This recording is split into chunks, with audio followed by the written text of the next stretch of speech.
Você conhece a Quantum? Não? Então escaneie o QR Code para descobrir a chave de uma vida mais saudável, leve e quantificada. Eu fico me questionando um pouco do porquê essas questões da psicologia, da psicanálise, vieram à tona, podemos dizer, de uns 20 anos para cá, para discussão pública. Assim. Que, por exemplo, eu pego a idade dos meus pais, assim, a época deles. Isso não era debatido, cara. Por que você acha?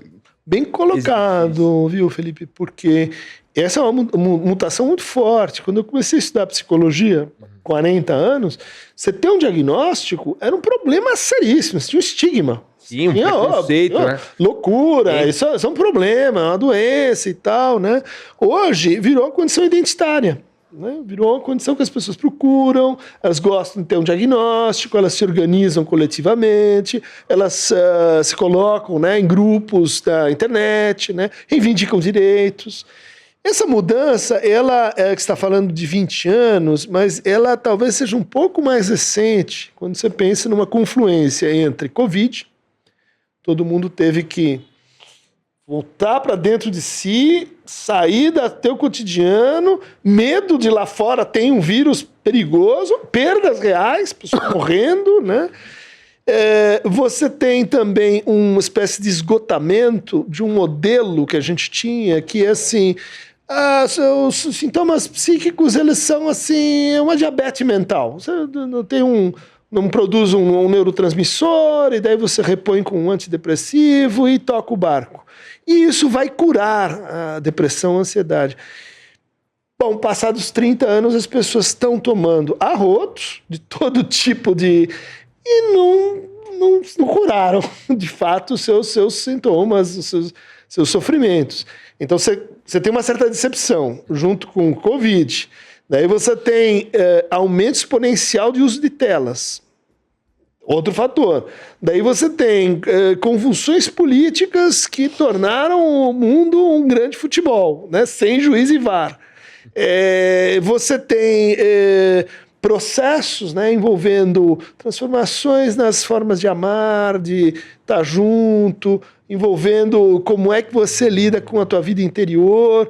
E daí você põe tudo isso junto e você fala, puxa, de repente, saúde mental virou uma pauta.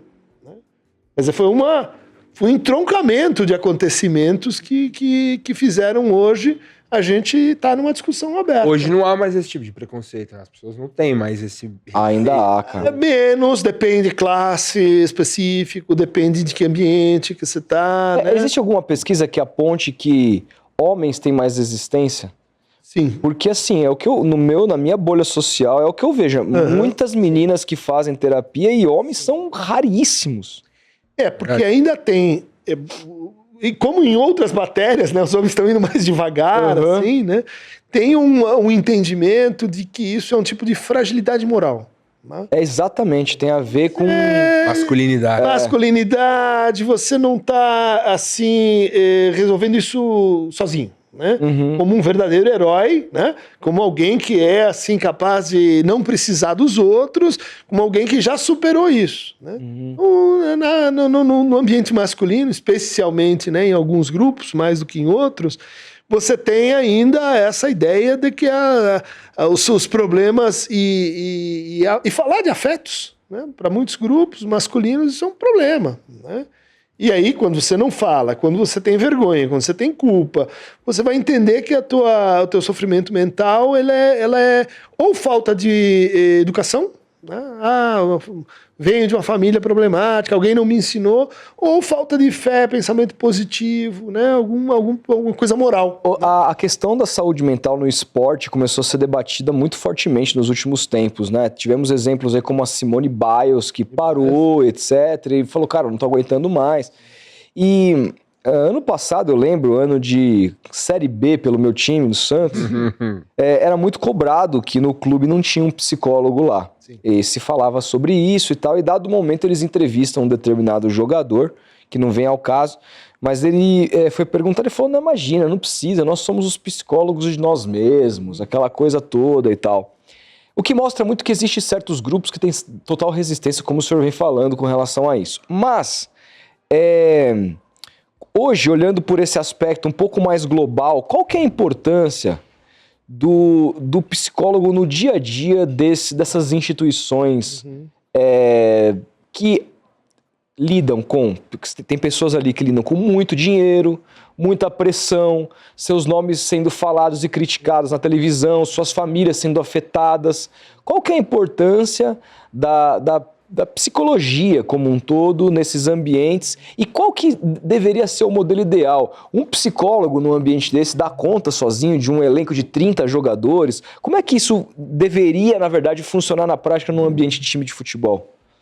A gente no Brasil está realmente atrasado nessa matéria, né? Em qualquer clube europeu, qualquer clube, vamos dizer, de outro lugar, você tem um setor de psicologia, né? Não é um psicólogo. Né? Como tem o setor de fisioterapia, tem o setor, né, técnico ou de marketing ou de preparo físico. Sim. Né?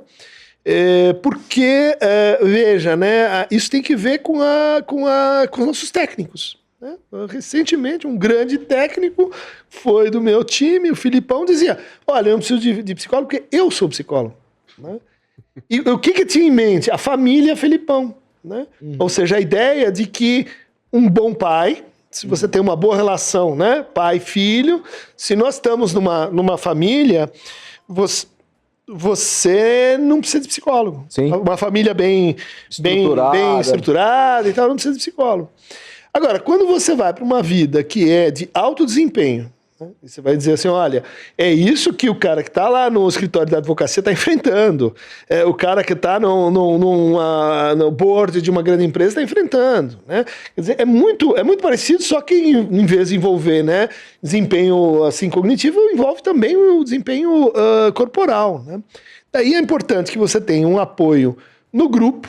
Então, a escuta de grupo, né? O time, as rivalidades que acontecem ali, os conflitos, né?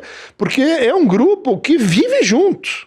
Imagina você ter ali 1 ano, 6 meses, acorda, viaja, conversa, e aí tem o quê? As famílias que se cruzam, aqueles que se entendem, os que não se entendem. Como é que você transforma esse grupo num grupo operativo, num grupo que enfrenta bons e maus momentos, um grupo que tem uma identificação e tem uma gestão das identificações? Então, precisa disso. Mas, além disso, você tem os momentos, né? Você tem aquele momento da carreira, você tem o momento que o sujeito não consegue render, ou que tem uma interveniência da vida, perde um pai, perde uma mãe, tem uma separação, né? Enfrenta as dificuldades conjugais que vêm juntos com uma vida como essa. Né? É uma vida de, vamos dizer assim, de alto risco e de pouco tempo. Vamos pensar. Pouco tempo, muito curto. Começa cedo, termina você cedo. tem sacrifícios imensos e ali são 10, 20 anos em que a coisa vai acontecer no máximo. Né? Resultado, é uma vida de altíssima exigência. Daí, acho que vale muito a pena, né? Você ter um suporte mais individual, mais, vamos dizer assim, de acompanhamento mais direto Você acha que das pessoas. Né? O técnico de futebol como figura ali, ele consegue exercer esse papel, muitas vezes, de ser meio que também um psicólogo do time? Eu vejo muito... O Diniz, ele é psicólogo, né? Formado. O Luxemburgo também. O Luxemburgo também? Eu vejo muitos críticos da imprensa e falando, pô, esse time tem um controle mental, esse time tem um preparo mental diferente. Você acha que isso também envolve muito a figura do treinador nesse sentido ou não? Envolve, mas eu diria assim que ele precisa ser distinguido assim, do psicólogo. Né? Envolve no sentido de que uma boa escuta, ela vai produzir, ela vai ajudar a que a liderança se exerça de uma maneira mais interessante. Né?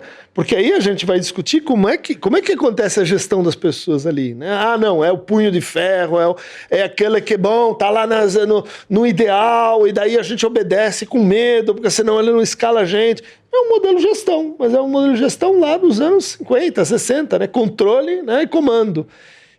Você pode dizer, tem formas de pensar e de escutar os conflitos e os problemas comuns que passam pelo que a gente chama de uma liderança escutadora. E eu acho que o Abel, por exemplo, é o que a gente chama de um líder escutador. Né?